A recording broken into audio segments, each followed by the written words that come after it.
Welcome to the Tech Egg. Don't get scrambled. Enjoy the video. You start by getting a clean recording and the right app. Open your audio at 44, 1K HZ or 48K HZ and duplicate the track so you preserve the original. Next, insert or enable a pitch shifting plugin. This keeps timing intact while changing pitch. Once done, set the plugin to a transparent algorithm for voice. Make small initial adjustments like +/2 semitones to hear the change. This step ensures you can compare before and after, and prevents irreversible edits. You now refine pitch with precision controls. Choose semitones for broad changes and cents for fine-tuning. Small cent adjustments avoid robotic artifacts. Make sure to enable formant preservation or a formant shift control. This keeps vowels sounding natural when you move pitch.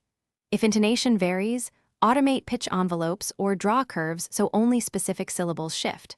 Once you've mapped curves, preview in context with other tracks and adjust attack or smoothing to remove glitches. This step shapes natural-sounding pitch transitions. You finish by exporting a test file and critically listening on headphones and speakers. If you hear metallic or warbling artifacts, reduce the pitch amount or switch the plugin's high-quality /oversampling mode.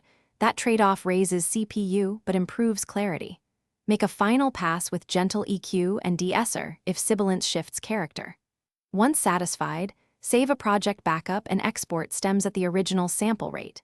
If anything goes wrong, revert to your duplicate original and retrace steps with smaller increments. Thanks for watching. Consider subscribing if I helped unscramble your problems.